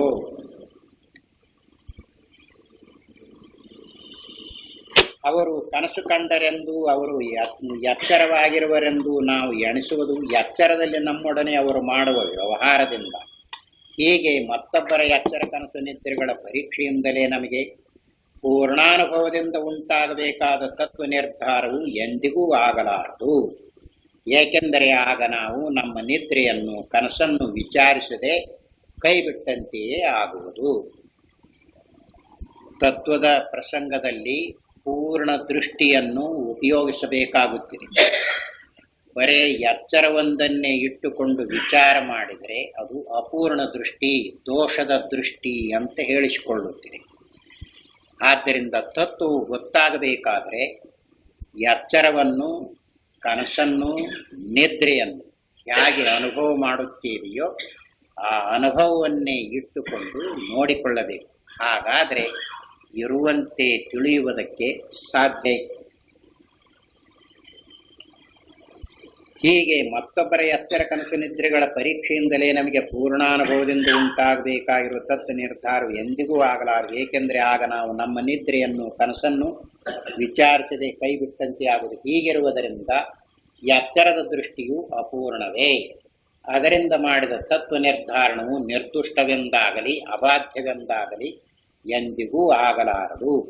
ಈ ಎಲ್ಲ ಕಾರಣಗಳಿಂದ ವೇದಾಂತಿಗಳು, ಮಿಕ್ಕ ಶಾಸ್ತ್ರಕಾರರು ಇಬ್ಬರೂ ಎಚ್ಚರದಲ್ಲೇ ತತ್ವ ನಿರ್ಧಾರಣವನ್ನು ಮಾಡಬೇಕಾಗಿರುವುದಾದರೂ ಮಿಕ್ಕವರೆಲ್ಲರೂ ಎಚ್ಚರವೊಂದನ್ನೇ ಮುಖ್ಯವಾಗಿಟ್ಟುಕೊಂಡು ಉಳಿದೆರಡು ಅವಸ್ಥೆಗಳನ್ನು ಎಚ್ಚರವೆಂಬ ಗಾಳಿಯ ಪಟಕ್ಕೆ ಕಟ್ಟಿದ ಬಾಲಂಗಸವಾಗಿ ಕಾಣುತ್ತಿರುವರು. ಎಚ್ಚರದಲ್ಲೇ ವಿಚಾರ ಮಾಡುವುದು ನಿಜ. ಬೇರೆ ಬೇರೆ ಶಾಸ್ತ್ರಕಾರರೇ ಆಗಲಿ ವೇದಾಂತಿಗಳೇ ಆಗಲಿ ವಿಚಾರ ಮಾಡುವುದೆಲ್ಲಿ? ಎಚ್ಚರದಲ್ಲಿ. ಆದರೆ ಉಳಿದವರು ವಿಚಾರ ಮಾಡುವಾಗ ಕನಸನ್ನು, ನಿದ್ರೆಯನ್ನು ಅನುಭವದಲ್ಲಿ ಇರುವಂತೆ ವಿಚಾರ ಮಾಡಿಲ್ಲ. ಎಚ್ಚರದ ದೃಷ್ಟಿಯಿಂದಲೇ ಕನಸನ್ನು, ನಿದ್ರೆಯನ್ನು ನೋಡಿ ವಿಚಾರ ಮಾಡುವುದಕ್ಕೆ ಹೊರಟಿದ್ದಾರೆ. ಆದ್ದರಿಂದಲೇ ಅವರಿಗೆ ತತ್ವವು ಇರುವಂತೆ ಗೊತ್ತಾಗದೆ ಅವರು ಮಧ್ಯದಲ್ಲಿಯೇ ನಿಲ್ಲಬೇಕಾಗಿದೆ. ಅದರಿಂದ ಅವರು ತಮ್ಮ ತಮ್ಮ ಪರಮಾರ್ಥ ಸ್ವರೂಪವನ್ನು ಹೇಳುವ ಪ್ರಸಂಗದಲ್ಲಿ ಬೇರೆ ಬೇರೆಯಾಗಿ ಹೇಳ್ತಾ ಇದ್ದಾರೆ. ಪರಮಾತ್ಮನು ಹೇಗಿದ್ದಾನೆ? ಸಗುಣ ರೂಪನಾಗಿದ್ದಾನೆ, ಸಾಕಾರನಾಗಿದ್ದಾನೆ ಅಂತ ಕೆಲವರು ಸಗುಣನಾಗಿದ್ದಾನೆ ಅಂತ ಕೆಲವರು ಲೋಕದಲ್ಲಿದ್ದುಕೊಂಡಿದ್ದಾನೆ ಅಂತ ಕೆಲವರು. ಹೀಗೆಲ್ಲ ಹೇಳುವುದಕ್ಕೆ ಕಾರಣೇನು? ಇನ್ನು ಕೆಲವರು ಪರಮಾತ್ಮನು ಇಂತಿಷ್ಟು ದಿವಸ ಮಾತ್ರ ಇರುತ್ತಾನೆ, ಅವನು ಆ ನಂತರ ಇರುವುದಕ್ಕೆ ಸಾಧ್ಯವಾಗುವುದಿಲ್ಲ ಅಂತ ಕೆಲವರು. ಇನ್ನು ಲೋಕಾಂತರಕ್ಕೆ ಹೋಗಿರುತ್ತಾರಲ್ಲ, ಅವರು ಇಂತಿಷ್ಟು ದಿವಸ ಅಲ್ಲಿ ಇದ್ದುಕೊಂಡು ತಿರುಗಿ ಬರುತ್ತಾರೆ ಅಂತ ಕೆಲವರು. ಹೀಗೆಲ್ಲ ಹೆಚ್ಚು ಕಡಿಮೆ ಆಗುವುದಕ್ಕೆ ಏನು ಕಾರಣ? ಮೂರವಸ್ಥೆಗಳ ಅನುಭವವನ್ನು ಪೂರ್ಣ ದೃಷ್ಟಿಯಿಂದ ನೋಡದೇ ಇರುವುದರಿಂದ ಈ ತೊಡಕು ಉಂಟಾಗಿದೆ. ಆಯಾ ಅವಸ್ಥೆಯ ಅನುಭವದಿಂದ ಅವುಗಳನ್ನು ವಿಚಾರ ಮಾಡಿದರೆ ಪೂರ್ಣ ದೃಷ್ಟಿ ಅಂತ ಹೇಳಿಸಿಕೊಳ್ಳುತ್ತದೆ. ಬರೇ ಎಚ್ಚರವೊಂದನ್ನೇ ಇಟ್ಟುಕೊಂಡು ವಿಚಾರ ಮಾಡಿದರೆ ಆ ದೃಷ್ಟಿಯು ಅಪೂರ್ಣವಾಗುತ್ತಿದೆ. ಯಾಕಂದರೆ ದೋಷದಿಂದ ಕೂಡಿಕೊಳ್ಳುತ್ತಿದೆ. ಕನಸನ್ನು ನಿದ್ರೆಯನ್ನು ಅನುಭವಕ್ಕನುಸರಿಸಿ ವಿಚಾರ ಮಾಡುವುದಿಲ್ಲ. ಎಚ್ಚರಕ್ಕೆ ಬಂದ ನಂತರ ಹೇಗನಿಸುತ್ತಿದೆಯೋ ಹಾಗೆ ವಿಚಾರ ಮಾಡ್ತಾ ಇದೆ. ಆದ್ದರಿಂದಲೇ ಅದು ಸರಿಯಲ್ಲ ಅಂತ ತೋರಿಸಿರುವುದು. ತತ್ವ ನಿರ್ಧಾರವನ್ನು ಮಾಡಬೇಕಾಗಿರುವುದು ಎಚ್ಚರದಲ್ಲಿಯೇ. ಆದರೂ ಮೂರವಸ್ಥೆಗಳ ಅನುಭವವನ್ನು ಇಟ್ಟುಕೊಂಡು ನೋಡುವುದು ಒಂದು ಕ್ರಮ. ಎಚ್ಚರದ ದೃಷ್ಟಿಗೆ ಹೆಚ್ಚಿನ ಬೆಲೆಯನ್ನು ಕೊಟ್ಟು ಕನಸು ನಿದ್ರೆಗೆ ಬೆಲೆಯನ್ನು ಕೊಡದೆ ನೋಡುವುದು ಒಂದು ಕ್ರಮ. ಹೀಗೆ ಈಗೆಲ್ಲ ಜನರು ಎಚ್ಚರಕ್ಕೆ ಹೆಚ್ಚಿನ ಬೆಲೆಯನ್ನು ಕೊಟ್ಟು ನೋಡ್ತಾ ಇದ್ದಾರಲ್ಲ. ಯಾವ ದೃಷ್ಟಿ ಇದು? ಅಪೂರ್ಣ ದೃಷ್ಟಿ. ಎಚ್ಚರದಲ್ಲಿರುವ ಬುದ್ಧಿ ಇದೇ ಹೆಚ್ಚಿನದು, ಇದಕ್ಕೆ ಸಮಾನವಾಗಿ ಕನಸು ನಿದ್ರೆ ಹೇಗಾದೀತು ಅಂತ ಹೇಳ್ತಾ ಇದೆ.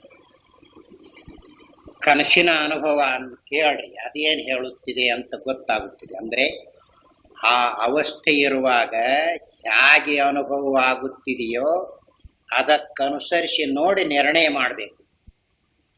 ಕನಸು ಇರುವಾಗ ಅಲ್ಲಿ ತೋರಿಕೊಂಡ ಪ್ರಪಂಚವು ಇದು ಸುಳ್ಳು ಸುಳ್ಳು ತೋರ್ತೈತಿ ಅಂತ ಆಗನಿಸುತ್ತಿದೆಯೇ? ಅಲ್ಲಿ ಇರುವಾಗ ಶರೀರೇಂದ್ರಿಯಾದಿಗಳು ಇವು ಹೊಸದಾಗಿ ಬಂದಿವೆ ಅಂತ ಅನಿಸುತ್ತಿದೆಯೇ?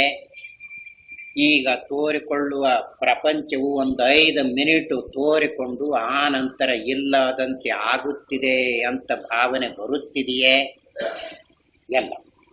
ಮತ್ತೆ ಹೀಗಿರುವಾಗ ಎಚ್ಚರದ ದೃಷ್ಟಿಯಿಂದ ನೋಡಿದರೆ ಸರಿಯಾಗಿ ನೋಡಿದಂತೆ ಎಲ್ಲಿ ಆಗುತ್ತಿದೆ? ಆಗುವುದಿಲ್ಲ. ಅದಕ್ಕಾಗಿ ಆ ಅವಸ್ಥೆಯ ಅನುಭವದಿಂದಲೇ ಅದನ್ನು ನೋಡಬೇಕು ಅನ್ನುವುದು ನ್ಯಾಯವಾಗಿದೆ. ಆ ದೃಷ್ಟಿಯಿಂದ ನೋಡಿದರೆ ಏನು ಗೊತ್ತಾಗುತ್ತಿದೆ? ಈಗ ಈ ಅವಸ್ಥೆಗಳನ್ನು ವಿಚಾರ ಮಾಡುವುದು ಯಾವುದಕ್ಕಾಗಿ? ನಮ್ಮ ಆತ್ಮಸ್ವರೂಪವು ಹೇಗಿದೆಯೋ ಹಾಗೆ ತಿಳಿದುಕೊಳ್ಳುವುದಕ್ಕೆ ಈ ಅವಸ್ಥೆಗಳನ್ನು ವಿಚಾರ ಮಾಡುವುದು. ಈಗ ನಮಗೆ ಏನನಿಸಿದೆ? ಶರೀರದಿಂದ ಹಿಡಿದುಕೊಂಡು ಅಹಂಕಾರದ ಪರ್ಯಂತ ಇರುವ ಈ ಸಾಮಗ್ರಿಯಿಂದ ಕೂಡಿಕೊಂಡಿರುವವನು ನಾನು ಅಂತ ಅನಿಸಿದೆ. ಶಾಸ್ತ್ರವು ನಮಗೆ ಶರೀರದಿಂದ ಹಿಡಿದುಕೊಂಡು ಅಹಂಕಾರದ ಪರ್ಯಂತ ಈ ಸಾಮಗ್ರಿಯಿಂದ ನೀನು ಕೂಡಿಕೊಂಡವನಲ್ಲ, ನಿನಗೆ ಜೀವತ್ವವು ಸ್ವಭಾವವಲ್ಲ, ನೀನು ಇರುವಂತೆಯೇ ತಾತ್ವಿಕ ಸ್ವರೂಪವುಳ್ಳವನಾಗಿದ್ದೀಯೇ, ನಿನ್ನ ರೂಪವು ಪರಮಾತ್ಮನೇ ಇದೆ, ಪರಬ್ರಹ್ಮವೇ ಇದೆ ಅಂತ ತಿಳಿಸುವುದಕ್ಕೆ ಹೊರಟಿದೆ. ಇದು ಗೊತ್ತಾಗದೆ ಇರುವಾಗ ಏನ್ ಹಿಡ್ಕೊಳ್ಳುತ್ತೆ? ಎಚ್ಚರದ ದೃಷ್ಟಿಯಿಂದ ವಿಚಾರ ಮಾಡುವುದಕ್ಕೆ ಹೋಗ್ತಾನಲ್ಲ, ಈ ಶರೀರೇಂದ್ರಿಯಾದಿಗಳಿಂದ ಕೂಡಿಕೊಂಡಿದ್ದೇನೆ ಅಂತ ಈ ಕಲ್ಪನೆಯೇ ಹಿಡ್ಕೊಂಡಿರ್ತಾನೆ. ಇದನ್ನು ಬಿಡಿಸಿಕೊಳ್ಳಬೇಕಲ್ಲ, ಇವನು ಬಿಡಿಸಿಕೊಳ್ಳುವುದಕ್ಕೆ ಬರಬೇಕಲ್ಲ, ಬರುವುದಿಲ್ಲ. ಇದನ್ನು ಬಿಡಿಸಿಕೊಳ್ಳದಿದ್ದರೆ ನಾನು ಇರುವುದೇ ಹೀಗೆ ಅಂತ ಅನಿಸ್ತಾನೆ. ಅದಕ್ಕಾಗಿ ಜನರಿಗೆ ಹುಟ್ಟು ಸಾವಿನ ಭಯ ಬಂದು ಸೇರಿಕೊಂಡು ಈ ಬುದ್ಧಿಯನ್ನಿಟ್ಟುಕೊಂಡು ನೋಡಿಕೊಳ್ಳುವುದರಿಂದ ಅದು ಏನು ಹೇಳುತ್ತಿದೆ ಅಂದರೆ ತನಗೆ ಬಲವನ್ನು ಇಟ್ಟುಕೊಳ್ಳುತ್ತಿದೆ. ಅಲ್ರಿ, ನಾನು ಒಬ್ಬನೇ ಹುಟ್ಟಿ ಸಾಯ್ತೇನೆ ಅಂತ ಕಲ್ಪನೆ ಮಾಡಿಕೊಂಡೆನ? ಬೇಕಾದವರನ್ನು ಕೇಳಿ, ಎಲ್ಲರೂ ಹುಟ್ಟಿ ಸಾಯ್ತೇವೆ ಅಂತ ತಿಳ್ಕೊಂಡಾರೋ ಇಲ್ವ? ಹೀಗೆ ಹೇಳ್ತತಿ ಬುದ್ಧಿ. ಯಾಕೆ ಅಂದ್ರೆ ತನ್ನ ಭಾವನೆಯೇ ಮೇಲು ಅನ್ನುವುದಕ್ಕೆ ಉಳುಕಿದವರ ಬಲವನ್ನು ತಕ್ಕೊಳ್ತಾ ಇದೆ. ಉಳಿದವರು ತಿಳಿದಿದ್ದಾರಲ್ಲ, ಯಾವುದರಿಂದ ತಿಳ್ಕೊಂಡಾರ? ಅವರು ಆ ಬುದ್ಧಿಯಿಂದಲೇ ತಿಳ್ಕೊಂಡ್ರು. ಬುದ್ಧಿ ಇದೆಯಲ್ಲ, ಅವರು ಆ ಬುದ್ಧಿಯನ್ನು ಉಪಯೋಗಿಸಿಕೊಂಡು ತಿಳ್ಕೊಂಡಿರುವುದರಿಂದಲೇ ಏನ್ ಅನಿಸ್ತೈತಿ? ಈಗ ನೋಡಪ್ಪ, 10, 20, 70 ಆಯ್ತು, ಇನ್ನು 70 ಹೋಗೋದಾಯ್ತು. ಹೀಗೇನೆ ಎಲ್ಲ ಬುದ್ಧಿಗಳು ಹೇಳ್ತಾ ಇವೆ. ಅನುಭವ ಏನ್ ಹೇಳ್ತೈತಿ? ಅನುಭವ ಏನ್ ಹೇಳ್ತೈತಿ? ನೀವು ಶರೀರೇಂದ್ರಿಯಾದಿಗಳಿಂದ ಕೂಡಿದವರಲ್ಲ, ಈ ಶರೀರೇಂದ್ರಿಯಾದಿಗಳು ನಾನು ಅಂತ ಅಭಿಮಾನ ಮಾಡಿಕೊಂಡವರು ಇದ್ದೀರಲ್ಲ, ಆ ನಾನು ನೀವಲ್ಲ. ಈಗ ಪ್ರತಿಯೊಬ್ಬರಿಗೂ ಎಷ್ಟು ಗಟ್ಟಿಯಾಗಿ ಹಿಡ್ಕೊಂಡೈತಿ ಅಂದ್ರೆ, ನಾನು ಅನ್ನುವುದನ್ನು ಬಿಟ್ರೆ ವ್ಯವಹಾರ ಮಾಡಕ್ಕೆ ಎಲ್ಲಿ ಬರ್ತೈತಿ? ನಾನೇ ಅಲ್ಲವೇ ಹೀಗಿರುವವನು, ನಾನೇ ಅಲ್ಲವೇ ಇದರಲ್ಲಿ ಹೀಗಿದ್ದುಕೊಂಡು ಬಳಸುವವನು, ಮತ್ತ ನಾನಪ್ಪ ಹೀಗಿರುವುದು ಅಲ್ರಿ. ನನಗ ಹೀಗಿಲ್ಲಂತೀರ ನೀವು? ಹೀಗೆ ಕೇಳ್ತತಿ ಆ ನಾನನ್ನು. ಯಾಕೆ ಅಂದ್ರೆ ಈ ನಾನನ್ನುವುದಕ್ಕೂ ಈ ಶರೀರೇಂದ್ರಿಯಾದಿಗಳಿಗೂ ಗಂಟು ಬಿದ್ದಿರುವುದರಿಂದ, ನಾನಂದ್ರ ಕರಗದಿನಿ, ನಾನಂದ್ರ ಕೆಂಪಗದಿನಿ, ನಾನಂದ್ರ ಹುಡುಗದಿನಿ, ನಾನಂದ್ರ ಮುದುಕನಾಗಿನಿ, ನಾನೇ ಕಣ್ಣು ಕಿವಿ ಮೂಗು ಉಪಯೋಗಿಸಿಕೊಳ್ಳುವವನು, ನಾನೇ ಮನಸ್ಸು ಬುದ್ಧಿಯನ್ನು ಉಪಯೋಗಿಸಿಕೊಳ್ಳುವವನು, ಹೀಗನ್ಸುತ್ತೆ ಅಲ್ಲ? ಹೌದಲ್ಲ? ಮತ್ತೆ ಇವನು ಉಪಯೋಗಿಸಿಕೊಳ್ಳುವವನು ನಾನನ್ನೋದು ಹೌದು, ಮತ್ತೆ ಹೀಗಿರುವುದು ನಾನನ್ನೋದು ನಿಜ. ಮತ್ತೆ ಇದಕ್ಕಿಂತಲೂ ಬೇರೆ ಹೇಗಿರ್ತೈತಿ ಅಂತ ಹೀಗೆ ಕೇಳ್ತೈತಿ. ಈ ನಾನನ್ನುವುದು ಈ ಬುದ್ಧಿ ಕೂಡಿಕೊಂಡು ಹೀಗೆ ಕೇಳ್ತಾವ. ಇದರ ಹಿಂದೆ ಇದರ ತಪ್ಪನ್ನು ಕಂಡಿರುವ ಅನುಭವ ಐತಿಲ್ಲ, ಆ ಅನುಭವ ಏನ್ ಹೇಳ್ತೈತಿ ಅಂದ್ರೆ, ನೋಡಪ್ಪ, ಈಗ ಈ ಶರೀರೇಂದ್ರಿಯಾದಿಗಳಿಂದ ಕೂಡಿಕೊಂಡಿದ್ದೇನೆ, ನಾನಂದ್ರೆ ಹೀಗಿರುವುದು ಅಂತ ನೀವು ತಿಳ್ಕೊಂಡಿರಲ್ಲ. ಸರಿ, ಇದನ್ನ ಬಿಟ್ಟು ಇರುವುದಕ್ಕೆ ಬರ್ತೈತಿ ಅಂತ ನಾವು ತೋರಿಸ್ತೀವಿ. ಅವಾಗ ಏನಂತೀರಪ್ಪ? ಇದನ್ನ ಬಿಟ್ಟಿರಕ್ ಹೇಗೆ ಬರ್ತೈತ್ರಿ? ಅದೇ ಬಿಟ್ಟಿರುವುದನ್ನು ನಾವು ತೋರಿಸ್ತೀವಿ. ತೋರಿಸ್ರಿ. ಅನುಭವದಲ್ಲಿದ್ದುಕೊಂಡಿದೆ. ನಿದ್ರೆಯಲ್ಲಿ ಯಾವ ಶರೀರೇಂದ್ರಿಯಾದಿಗಳನ್ನು ಇಟ್ಟುಕೊಂಡಿದ್ದೀರಿ, ಯಾವುದನ್ನು ನಾನು ಅಂದಿದ್ದೀರಿ ಹೇಳ್ರಿ. ನಾನು ಅಂತ ನೀವು ಉಪಯೋಗಿಸ್ಬೇಕು ನಿದ್ರೆಯಲ್ಲಿ. ಶರೀರೇಂದ್ರಿಯಾದಿಗಳ ಅಭಿಮಾನ ಮಾಡಬೇಕು. ಅದು ಹೇಗೈತಿ ಅಂದ್ರೆ, ಆ ಅವಸ್ಥೆ ಎಲ್ಲನೂ ತೂಕ ಮಾಡುವುದಕ್ಕಾಗಿ ಅದು ಒಂದು ಇಟ್ಟುಕೊಂಡಿದೆ. ಶರೀರೇಂದ್ರಿಯಾದಿಗಳ ಅಭಿಮಾನ ಇತ್ತು, ನಾನಂತ ಅನಿಸ್ತಿತ್ತು ಅಂದ್ರೆ ನಿದ್ರೆ ಅಂತ ಹೇಳಿಸಿಕೊಳ್ಳೋದಿಲ್ಲ. ಹೀಗೆ ಮತ್ತ ನಿದ್ರೆ ಅಂತ ಹೇಳಿಕೊಳ್ಳ್ರಿ, ಯಾವ ಅಭಿಮಾನವೂ ಇಲ್ಲ ಅಂತ ಅನುಭವ ಆಗಿದೆ. ಆದ್ದರಿಂದ ಈಗ ನೀವು ಯಾರು? ನಾನು ಅಂತ ಹೇಳ್ತೇವಲ್ಲ, ಅದೋ ನೀವು ಶರೀರೇಂದ್ರಿಯಾದಿಗಳು. ನೀವು ಯಾವುದು? ನೀವು ಶರೀರೇಂದ್ರಿಯಾದಿಗಳು. ನಾನು ಅಂದ್ರೆ ಇದನ್ನ ಇಟ್ಟುಕೊಂಡು ನಿದ್ರೆಯಾಗಿರ್ಬೇಕು, ಇರಾಕ್ ಬರುವುದು. ನಾನು ಅಂತ ಹೇಳ್ಕೋಬೇಕು, ಹೇಳಕ್ ಬರುವುದು. ಮತ್ತೆ ಇವು ಇಲ್ಲದೆ ಇದ್ರು ಇರುವುದಕ್ಕೆ ಬಂದೈತೋ ಇಲ್ವೋ? ಬಂದೈತೆ. ಹಾಗಾದ್ರೆ ನೀವು ಯಾರು? ನೀವ್ ಯಾರಂದ್ರಿ ಏನ್ರಿ? ಈಗ ಅದೇವಲ್ಲ, ಹೀಗೆ ಹಿಡ್ಕೊಂಡೈತಿ. ಇದನ್ನು ಬಿಡಿಸುವುದಕ್ಕಾಗಿ ಶಾಸ್ತ್ರ ಈ ಮೂರು ಅವಸ್ಥೆಗಳನ್ನು ಉಪಯೋಗಿಸಿಕೊಂಡಿದೆ. ಅದಕ್ಕಾಗಿ ಹೀಗೆ ಈ ರೀತಿಯನ್ನು ಉಪಯೋಗಿಸಿಕೊಂಡು ವಿಚಾರ ಮಾಡಿಲ್ಲ. ಮೂರು ಅವಸ್ಥೆಗಳನ್ನು ಇಟ್ಟುಕೊಂಡಾರ, ಆದರೆ ಎಚ್ಚರದ ದೃಷ್ಟಿಯಿಂದಲೇ ಕನಸು ನಿದ್ರೆಯನ್ನು ನೋಡಿಕೊಂಡು ಹಾರಿಕೊಂಡು ಹೋಗಿದ್ದಾರೆ ಹೊರತು ಇರುವಂತೆ ಅನುಭವ ನೋಡಿಕೊಂಡಿಲ್ಲ. ಅಷ್ಟೇ ಅಲ್ಲ, ಅನುಭವ ಅಂತ ಈಗ ಹೇಳುವಾಗ ಅವಸ್ಥೆಯನ್ನು, ಇಡೀ ಅವಸ್ಥೆಯನ್ನು ನೋಡಬೇಕಾದ್ರೆ ಬುದ್ಧಿಯಿಂದ ನೋಡುವುದಕ್ಕೆ ನಾನು ಅನ್ನುವ ಪ್ರಮಾತೃವಿನಿಂದ, ನಾನು ಅನ್ನುವ ಜೀವನಿಂದ ನೋಡುವುದಕ್ಕೆ ಸಾಧ್ಯವಿದೆಯೇ? ಇರುವುದಿಲ್ಲ. ಹಾಗಾದ್ರೆ ಈ ನಾನು ಅನ್ನುವುದಕ್ಕೂ ಈ ಶರೀರೇಂದ್ರಿಯಾದಿಗಳಿಗೂ ಉಳಿವಿಲ್ಲ. ಯಾವಾಗ ಮೂರು ಅವಸ್ಥೆಗಳನ್ನು ಪೂರ್ಣ ದೃಷ್ಟಿಯಿಂದ ವಿಚಾರ ಮಾಡುವುದಕ್ಕೆ ತಯಾರಾದ್ವಿ ಅಂದ್ರ ಅವು ಉಳ್ಕೊಳ್ಳುವುದಿಲ್ಲ. ಮತ್ತ ಪೂರ್ಣ ದೃಷ್ಟಿಯಿಂದ ವಿಚಾರ ಮಾಡುವುದಕ್ಕೆ ಬರದೇ ಇದ್ರೆ ಅಲ್ರಿ ಯಾವಾಗಲೂ ಹೀಗೆ ಇರುವುದಲ್ಲ. ನಾವು ಅವು ಹೇಗಿದೆ ಅಂದ್ರೆ ಹಿಡ್ಕೊಂಡು ಬಿಟ್ಟಿರ್ತೈತಿ. ಹೊಳೆ ನರಸೀಪುರದ ಸ್ವಾಮಿಗಳು ಇನ್ನೂ ಮೇಷ್ಟ್ರಾದಾಗ ಕಡೂರಿಗೆ ಹೋಗಿದ್ದರಂತ. ಆ ಕಡೂರಿಗೆ ಹೋದ ಪ್ರಸಂಗದಲ್ಲಿ ಸುಮ್ಮನೆ ಯಾಕೆ ಕಾಲ ಕಳಿಬೇಕು, ವಿಚಾರ ಮಾಡೋಣ ಬರ್ರಿ ಅಂತ ತಮ್ಮ ಗೆಳೆಯರನ್ನು ಕರೆದು ಇನ್ನು ಊಟಕ್ಕೆ ಹೊತ್ತಾಗಿದೆ ಅಂತ ವಿಚಾರ ಮಾಡ್ತಾ ಕೂತಿದ್ದಾರೆ. ಆ ಮನೆ ಯಜಮಾನ, ಅವರು ಬ್ರಾಹ್ಮಣರೇ, ಮನೆ ಯಜಮಾನ ಹೊರಗೆ ಬಂದು ಏನ್ರೋ ಹುಡುಗರ ಏನೋ ಬಾಳ ಮಾತಾಡ್ತಿರಲ್ಲ ಅಂತ ಹೇಳಿದ್ರಂತ. ಅದಕ್ಕೆ ಇವರು ಇರುವಂತೆ ಹೇಳ್ಬೇಕಲ್ಲ, ಇಲ್ಲ ನಾನಂದ್ರೆ ಯಾರು ಅಂತ ವಿಚಾರ ಮಾಡಿದ್ವಿ ಅಂತ ಅಂದ್ರಂತೀವಿ. ಅಲ್ರೋ ಹುಡುಗರ, ಏನು ನಾನಂದ್ರೆ ಏನು ವಿಚಾರ ಮಾಡ್ತೀರೋ, ಏನೋ ನೀನಂದ್ರ ಸುಬ್ರಾಯ ಇಂಥ ಮನೆಯವನು ಇಂಥ ಹುಡುಗ ಅಂತ ಗೊತ್ತಿಲ್ಲೇನೋ, ಏನ್ ದಡ್ರದಿರೋ ಹುಡುಗರ, ಅದ್ರಾಗ ಏನೈತಿ ವಿಚಾರ ಮಾಡುದು ಅಂದ್ರಂತ. ಅವಾಗ ಇವ್ರಿಗೆ ಏನು ಮಾತಾಡ್ದ, ಅವರು ಮುದುಕರಾಗಿದ್ದಾರೆ, ಅವರಿಗೆ ಗೌರವವನ್ನು ಕೊಡುವುದಕ್ಕಾಗಿ ಏನು ಮಾತಾಡದೆ ಸುಮ್ಮನೆ ಇದ್ದರಂತ. ಯಾವಾಗಾದ್ರೂ ಪ್ರಸಂಗ ಬಂದಾಗ ಹೇಳ್ತಾ ಇತ್ತು.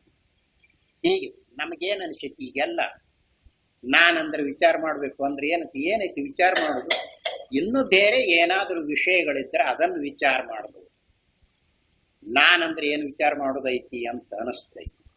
ಆದ್ರೆ ಈಗಿನ ದೃಷ್ಟಿಯಿಂದ ನೋಡಿದರೆ ಅದರದೇ ವಿಚಾರ ಬಹಳ ಇರುವುದು. ಉಳಿದ ವಿಚಾರವನ್ನು ಬೇಕಾದಷ್ಟು ಮಾಡಿ ಎಲ್ಲ ವ್ಯರ್ಥ ವಿಚಾರ.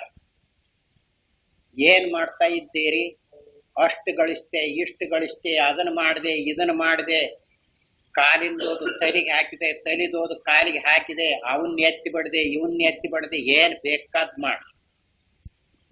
ನೀವಂದ್ರೆ ಯಾರು ಅಂತ ಗೊತ್ತಿಲ್ಲದೆ ಇರುವಾಗ ಎಷ್ಟು ಮಾಡಿದ್ರೆ ಏನು ಉಪಯೋಗ ಐತಿ? ನೀವಂದ್ರೆ ಯಾರು ಅಂತ ಕೇಳಿದ್ರೆ ಅಲೇ ಹೀಗದೇನಲ್ಲ ಹಾರಿ ಹೋಗುತ್ತ ಇದು.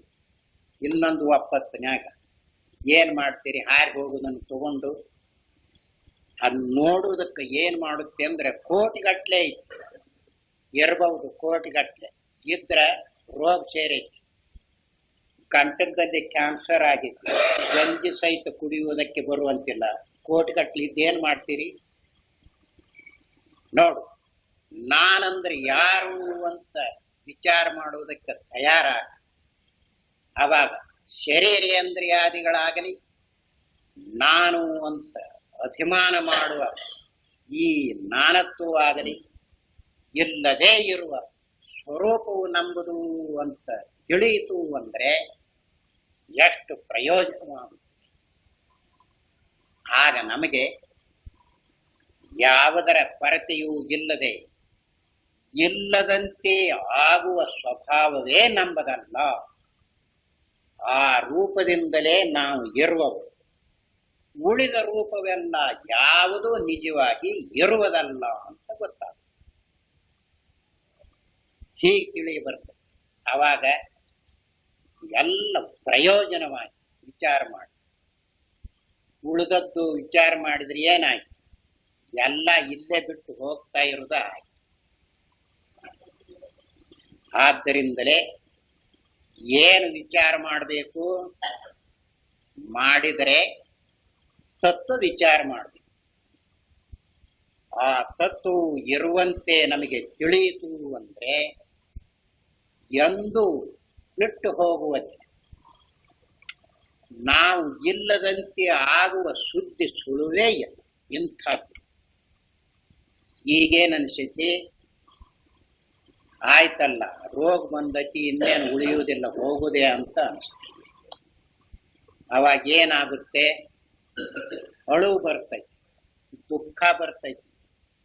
ಅಯ್ಯೋ ಇಷ್ಟೆಲ್ಲ ಐತಿ, ನನಗೇನು ಉಪಯೋಗ ಇಲ್ವಲ್ಲ, ಎಲ್ಲ ಬಿಟ್ಟು ಹೋಗ್ತೇನಲ್ಲ ಅಂತ ಅನಿಸ್ತದೆ.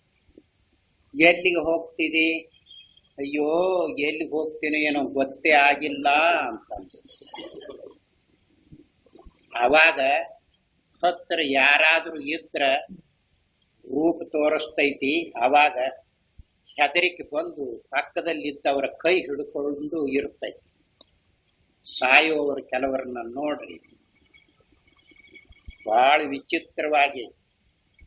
ಅದಕ್ಕಾಗಿಯೇ ಈ ಅನುಭವ ಐತಲ್ಲ ನೋಡು, ನಿಮ್ಮಲ್ಲಿರುವ ಎಚ್ಚರ, ಕನಸು, ನಿದ್ರೆ ಈ ಮೂರನ್ನು ಇಟ್ಟುಕೊಂಡು ಪೂರ್ಣ ದೃಷ್ಟಿಯನ್ನು ಉಪಯೋಗಿಸಿ ವಿಚಾರ ಮಾಡ್ರಿ. ನಿಮಗ ಯಾವ ಭಯವೂ ಇಲ್ಲದೆ ಎಂದೆಂದಿಗೂ ಹೀಗೆ ಇದ್ದುಕೊಂಡಿರುವ ಸ್ವರೂಪವು ಗೊತ್ತಾಗುತ್ತಿದೆ. ಅದನ್ನೇ ಶಾಸ್ತ್ರದಲ್ಲಿ ಸಚ್ಚಿದಾನಂದ ಸ್ವರೂಪ, ಸಚ್ಚಿದಾನಂದರ ಸತ್ ಅಂದ್ರ ಇರುವುದು ಅಂತ ಅರ್ಥ, ಇಲ್ಲದಂತೆ ಆಗುವುದಲ್ಲ. ನಾವು ಇಲ್ಲದಂತೆ ಆಗುವುದನ್ನು ಈಗ ತೆಕ್ಕಿ ಬಿಡ್ತೀವಿ, ಬಿಡುವುದಿಲ್ಲ, ಅದು ಹೋಗುವುದೇ.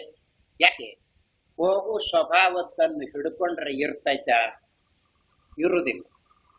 ಯಾವುದು ಹೋಗುವುದಿಲ್ಲವೋ, ಯಾವುದು ಇರುತ್ತಿದೆಯೋ ಅದನ್ನು ಹಿಡ್ಕೊಂಡ್ರೆ ಅದೇ ನಾವಾಗಿರ್ತೀವಿ. ಅದಕ್ಕಾಗಿ ಮೂರವಸ್ಥೆಗಳ ವಿಚಾರವಿದೆಯಲ್ಲ, ಇಂಥ ತತ್ವವನ್ನು ತಿಳಿಸಿಕೊಡುವುದಕ್ಕೆ ಬಂದಿದೆ. ಒಂದೇ ಅವಸ್ಥೆಯನ್ನು ಇಟ್ಟುಕೊಂಡು ವಿಚಾರ ಮಾಡಿದರೆ ಏನು ದೋಷವಾಗುತ್ತಿದೆ ಅನ್ನುವುದನ್ನು ತೋರಿಸಿದ್ದಾರೆ. ಏನು ದೋಷವಾಗುತ್ತಿದೆ? ಇರುವಂತೆ ತತ್ವ ತಿಳಿಯುವುದಿಲ್ಲ. ಮೂರವಸ್ಥೆಗಳನ್ನು ಇಟ್ಟುಕೊಂಡು ನೋಡಿದರೆ ಪೂರ್ಣ ದೃಷ್ಟಿಯಾಗುತ್ತಿದೆ, ಇರುವಂತೆ ತತ್ವ ತಿಳಿಯುತ್ತಾ ಇದೆ ಅಂತ ಎರಡನೇ ಆಕ್ಷೇಪಣೆಗೆ ಉತ್ತರವನ್ನು ಹೇಳಿದ್ದಾರೆ. ಓಂ ನಾರಾಯಣ.